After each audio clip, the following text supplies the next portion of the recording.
Now, pursuant to notice, I call up HR 3299. The clerk will report the bill which was distributed in advance. HR 3299 to amend the revised statutes, the Home Without Owners objection, Loan the bill Act. is considered read. Well, that's one way to get the information about a bill, by cutting them off, isn't it? Actually, throughout these hearings, this is what's been happening with Financial Committee, repeatedly. Every single bill through all of the multiple hours that I've watched just to find this one bill. This is April Reigne coming at you with more fun with Congress. I got to come up with a series name for this, seriously. Now, let me give you a little information on this bill. It is actually called HR 3229, Protecting Consumers' Access to Credit Act of 2017. Now, if you read through it, it sounds like, okay, really isn't going to affect me much. Not sure how it's going to protect consumers' access to credit. They're looking to amend the revised statutes, the Homeowners Loan Act, the Federal Credit Union Act, and the Federal Deposit Insurance Act, and for other purposes. I love it when they always throw in that "and for other purposes" BS crap. Yet the rule of law is everywhere acknowledged that a contract free from usury in its inception shall not be invalidated by any subsequent usurious transactions upon it. Did you understand what that says? A contract free from usury, interest, in its inception, when it's very firstly created, shall not be invalidated by any subsequent usurious transactions, interest rates put upon it. They tell you, oh, we'll give you this loan at 0%, 5%, whatever percent. And then down the road, you find out that the interest rate is going up on it for some reason. The contract's still valid. So here they go through, which is really funny, because it says Section 3, rate of interest after transfer of loan. That means they're still doing the same things that they did to cause the housing bubble in the first place. Selling the loans, putting them into these wonderful little packages. Yeah, they're doing the exact same things. Nothing's changed. So they want to amend the revised statutes by adding at the end the following: a loan that is valid when made as to its maximum rate of interest in accordance with this section shall remain valid with respect to such rate regardless of whether the loan is subsequently sold, assigned, or otherwise transferred to a third party, and may be enforced by such third party, notwithstanding any state law to the contrary. If the state law says you can't have an interest rate more than 26%, if this loan hits 50%, they don't have to pay attention to the state's cap on interest rates. This is scary. What makes this even more scary is I'm actually agreeing with Mad Maxine Waters. That's when you know a bill is bad. So let's see what some folks have to say. The chair recognizes the gentleman from North Carolina, Mr. McHenry, the sponsor of the legislation, for 5 minutes. Thank you, Mr. Chairman. One of the biggest challenges facing America after the financial crisis is how to rebuild our financial system. While Washington was busy making new rules and restrictions for what's prohibited in banking, entrepreneurs were busy building a new framework for what is possible for the future of the financial system. What emerged is an exciting new era in financial services, otherwise called fintech, where innovation is built at the cross-section of both technology and financial services. These innovative companies partner with banks to help small businesses find loans, help young people get out of student debt, and help everyday Americans find the financing they need to lead better lives. While this era of financial innovation is the first of its kind, the actual structure that supports fintech is based on one of the oldest bedrock principles in American law.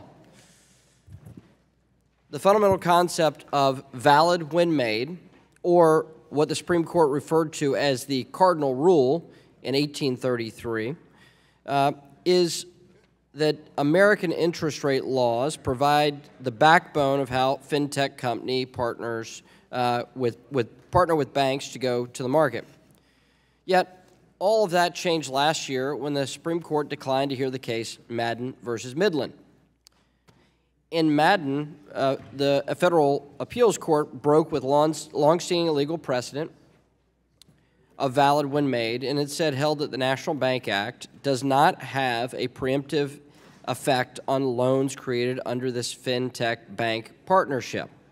So, enormous break of nearly 200 years of legal precedents. This unprecedented reading of the National Bank Act is bad law.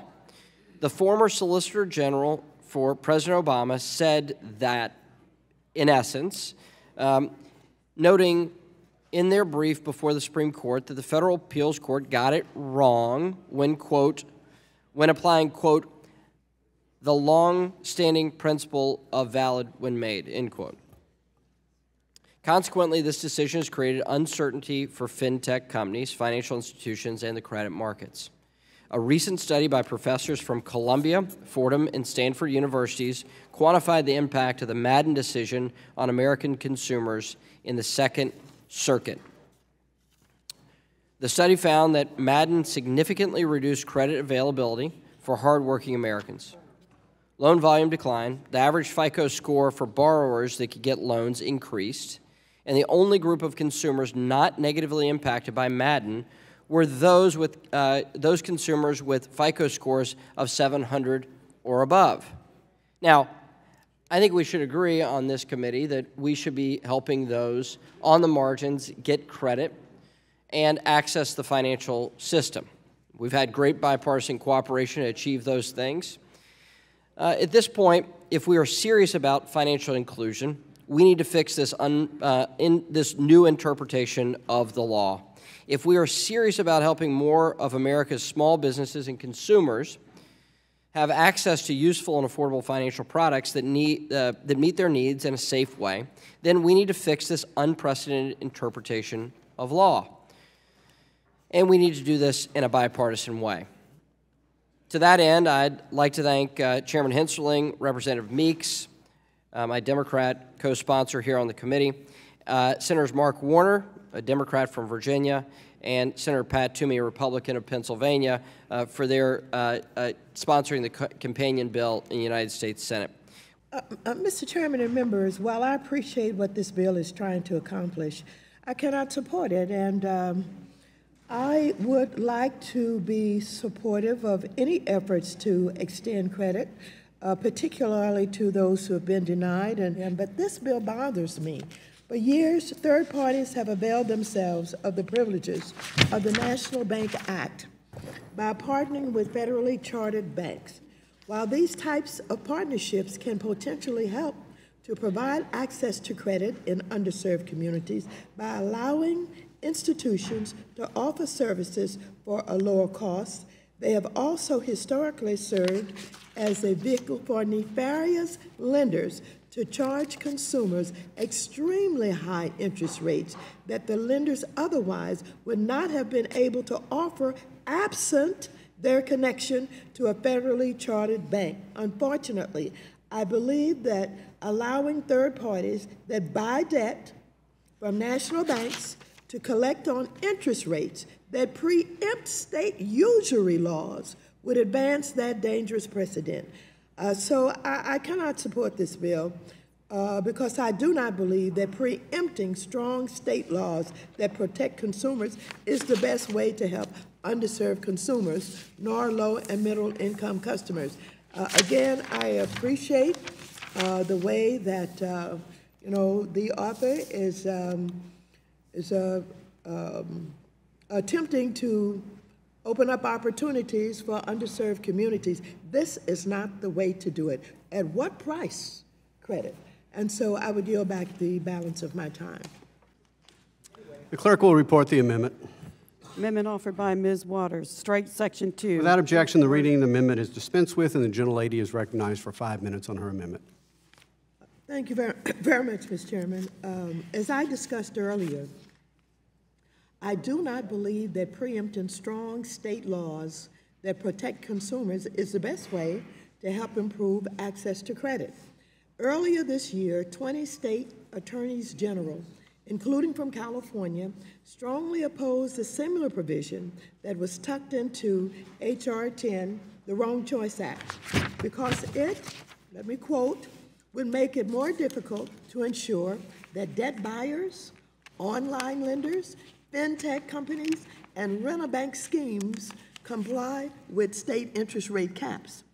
It is essential to preserve the ability of individual states to enforce their existing usury caps and oppose any measures to enact a federal law that would preempt state usury caps, quote unquote. So instead of taking up HR 3299 as is and working to protect third parties' ability to enforce these high interest rates, I believe we should be having a conversation about how to prevent predatory consumer lending. As you know, the Military Lending Act keeps our active duty service members and their dependents from being charged an interest rate higher than 36% on most types of consumer loans, as well as providing other significant rights to covered consumers. And let me just say, I think 36% is high, particularly when there are those who are able to get loans at significantly lower rates. I'm talking about at market rates.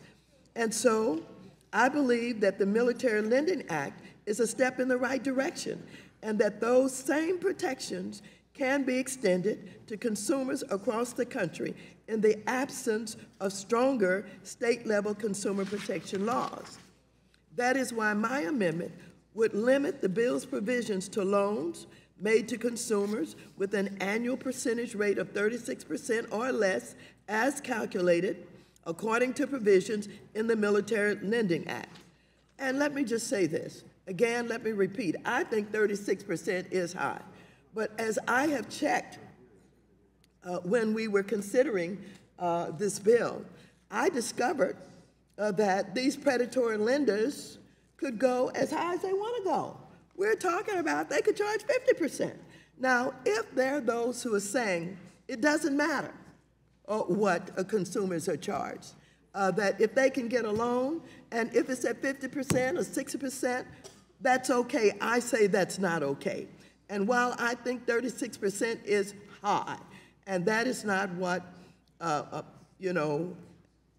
average Americans who work every day and have the ability to get loans at our banks and our financial institutions are not paying any 36%.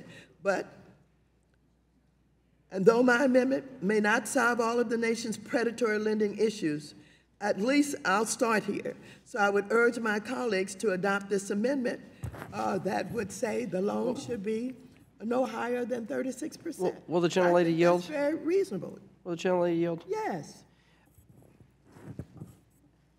Just as a colleague, to drop this at the last minute, I've worked with you on crowdfunding. We've passed law.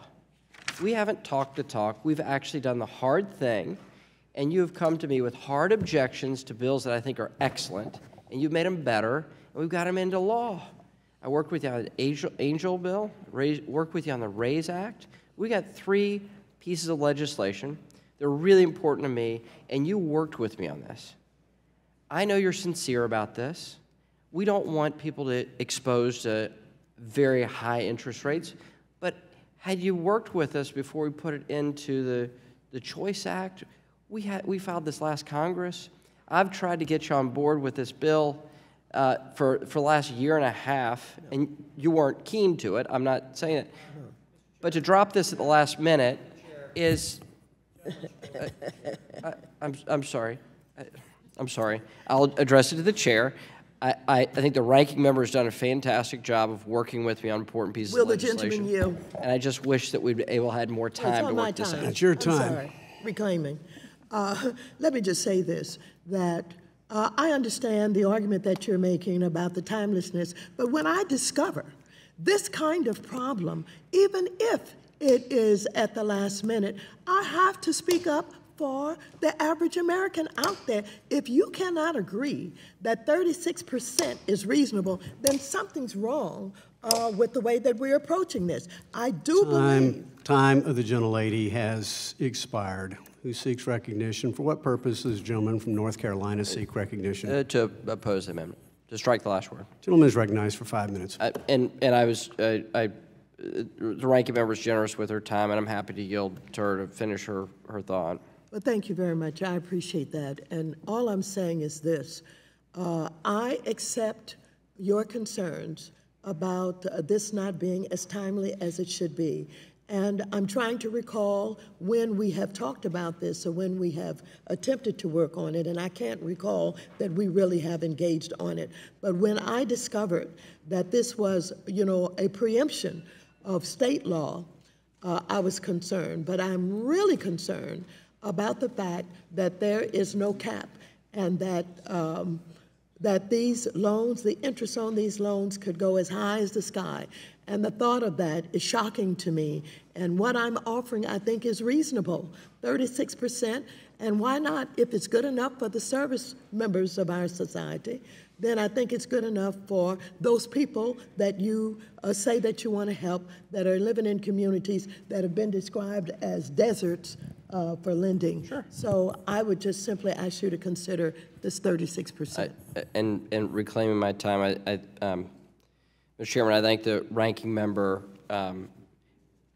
I believe in the sincerity of her amendment. I do not know the full ramifications of it, and nor have I had time to look at the language to see if it's commensurate with other existing federal laws or what it does to the various 50 state regimes that we currently have.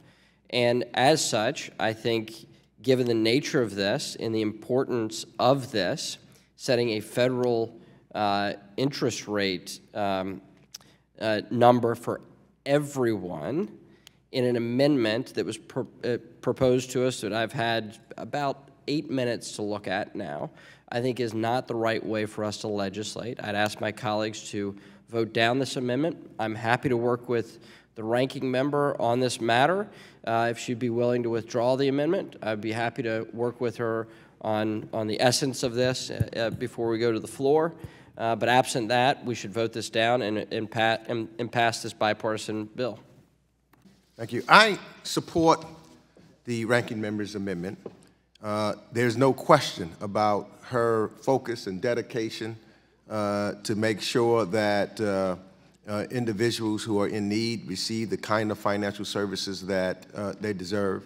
For me, in doing some of the research that I've done, I found that especially with fintechs and true partnerships, and those that I've talked about, they're under the 36% interest rate now. And we want to drum out those bad apples who would charge excessive money, excessive interest rates. In fact, I'm a big supporter of the true lender court-based theory, because what I'm concerned about is to make sure, and I think that anybody in fintechs are concerned about making sure there's true partnerships with banks and not shams. And with the true lender court-based theory, there's, which I'm fully supportive of, we can get rid of the bad apples.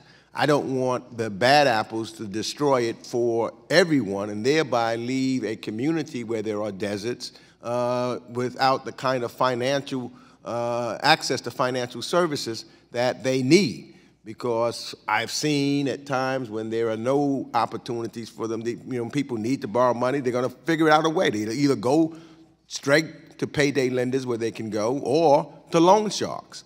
And I want to make sure that they have this opportunity, and I appreciate the manner and the dialogue, so I would hope that we can work this out. And I strongly support this amendment. I think this amendment would go a long way in improving. In any bill, there's no perfect legislation. All bills can be improved, and so I would strongly support this amendment and urge my colleagues to vote aye on the amendment. Thank you, Mr. Chairman. Yeah, I tend to agree with the gentleman from North Carolina. It's kind of a late addition here to his bill, and we don't have in the bill here, which it's a very broad amendment. It says it's going to apply to all loans We don't know what, from the standpoint of which ones we're talking about, but it's all loans. So, I mean, this is going to hurt the ability of some folks to have access to credit. It's going to drive some loans out of the system offshore. This is not where we need to go at a time when we're getting something here that's actually going to improve the system as a whole. You know, the underlying bill basically talks about helping consumers have better access to credit. It lays uncertainties within the markets, helps improve liquidity of the banks, and here we have an amendment that, quite frankly, is going to add some uncertainty to what we're trying to do here with giving certainty. So again, I'm concerned about it, and looking where it goes into the bill here, I'm also concerned about how it's affecting some of those sections. And without time to really assess that, I'm certainly not going to be supportive of this, and would urge Will the gentleman yield? Yes, I will yield to the ranking member. Thank you very much, and I appreciate that. You said one of your concerns is whether or not, well, you said the bill would affect all loans. Are there some loans that you think are deserving of more than 36% in interest? Reclaim my time. I think we have to make a determination on what kind of effect this has, what kind of loans it's going to affect, and access to credit for various individuals. Thank you, Mr. Chairman. As I've been sitting here listening to the dialogue, I was not a supporter of the bill, but I am a supporter of the amendment. And while we're having a lot of discussions, we've done some good things this week on a few of the bills that talked about allowing families to have self-sufficiency. I've also sat in this committee and listened to my colleagues on the other side of the aisle talk about if we're too generous to someone and they get into a home, or if they buy something that they can't maintain, that we shouldn't do this. Well, I'm from the great state of Ohio, and we have one of the highest payday lending percentages in the United States. So, like Ranking Member Waters, 36% is high. We tried to cap it during my days in the General Assembly in Ohio to 28%, and people thought that was high. So while we sit here, we talk about we want to make sure that people can maintain an appropriate lifestyle and not overspend. I'm concerned that this may open an avenue for some payday lenders to also partner. You know, while I have all the respect for fintech and new technology and what they're doing, but I think you have to look at that there are some people who are not here for the good of our constituents. So when you think about what the bill has the possibility without a cap to open up, it is certainly a lot more scarier than us asking for a 36% cap. I also heard the author, McHenry, of the bill to say he would be willing to work with it. I just think when you look at the bill that we're going to get more good universally of protecting our constituents by taking this amendment and voting on this amendment. So I am very much in support of Congresswoman Waters' amendment, and I yield back my time. And so something that receives no notice on the majority side has to be presumed to be a messaging amendment. All members have the right and the privilege to offer messaging amendments. But they should not assume that if they give the majority 15 minutes notice, when the minority has had months notice of the underlying legislation, that again, they should not have a serious expectation that it will be included in the legislation. Again, this appears to set a federal usury standard of federal price control, which is a very serious matter that would need to have extensive debate. People ask, do you believe in 36%? Well, I don't know. I don't really believe in $100 hamburgers, but I'm not sure I care to sign up to a law setting a federal price control on hamburgers. Question is 36 APR too much? Well, what is the APR on getting evicted out of your apartment because you can't pay your rent? What's the APR of not being able to get your car back from the automobile mechanic in order to go to work on Monday? What's the APR of not being able to go to the grocery store and buy milk for hungry and thirsty children? I'll leave that for the consideration to the committee as well. Again, what started out as a rather simple bipartisan matter to assure that some people are not inadvertently driven to loan sharks, that their ability to gain credit for some of the needs that I just indicated, a very simple bipartisan bill, has now been sent in a completely different direction with no notice whatsoever. I believe that this amendment should be thoroughly rejected and that the underlying bill, that is a bipartisan bill, should be adopted. We honor our service people, and we take the opportunity to protect them because they protect us. We're protecting them by having a usury rate. We don't want them to be taken advantage of. And because we don't want them to be taken advantage of, we all would join in and celebrate this usury rate.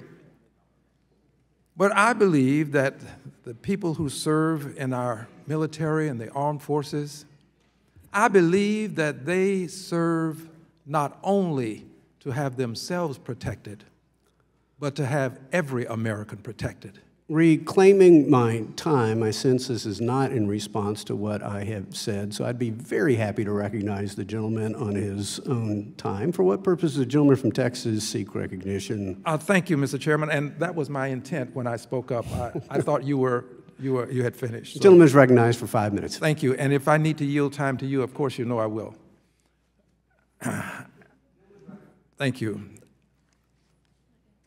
I believe the persons that serve in our military desire to see all Americans treated fairly and equally.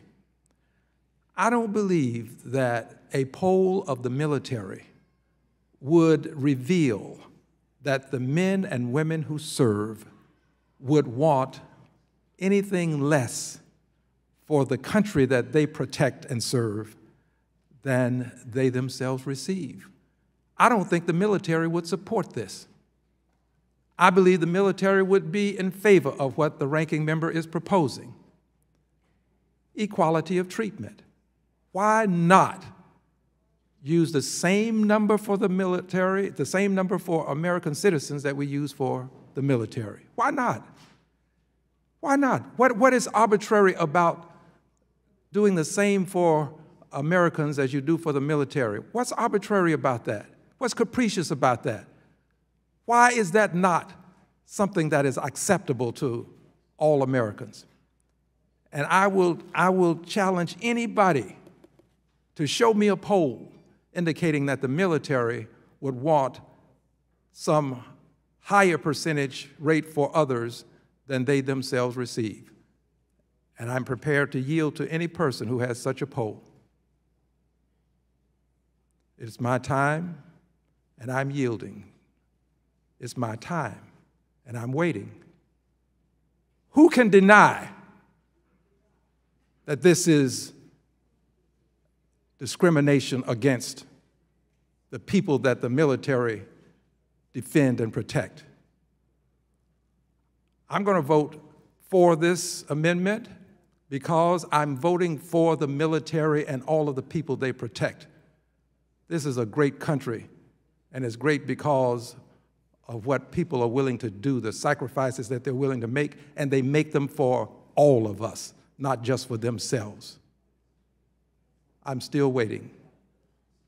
Mr. Chairman, having worn our nation's uniform and served in the military, I certainly can't speak for all who do serve or have served, but I can say that one of the highlights of my life was being in Germany when the wall came down and speaking with East Germans who were literally spending their first hours in the West, one of the most poignant things was, is it like this everywhere?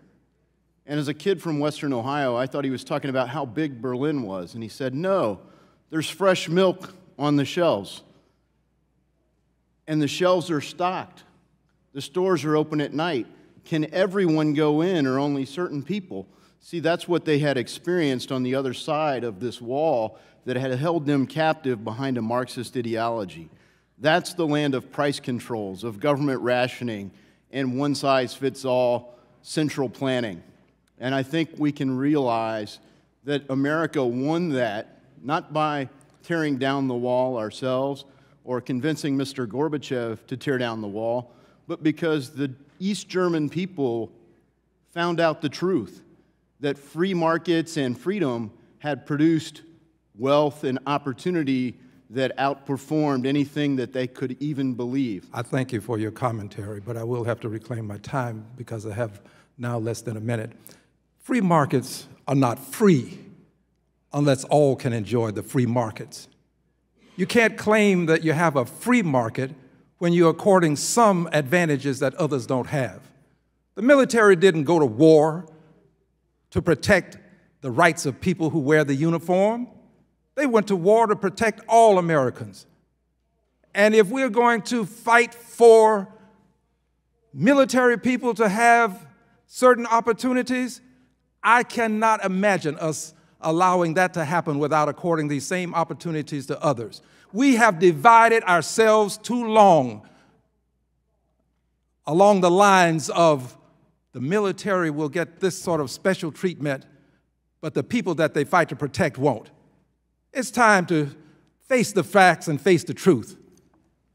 Every person in this country deserves the same treatment when it comes to these usury rates. I'll yield back. Question now occurs on the amendment offered by the ranking member. All those in favor shall signify by saying aye. Aye. All those opposed shall signify by saying nay. Nay. In the opinion of the chair, the nays appear to have it. Well, there you have it, folks. They really don't care about the interest rate that they're going to be putting on you.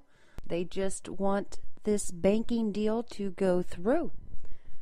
Again, you can tell it's a really, really bad bill because I have a feeling you're siding with Mad Maxine Waters as well. Thanks for watching, like and subscribe, and I'll be back with some more fun times with Congress.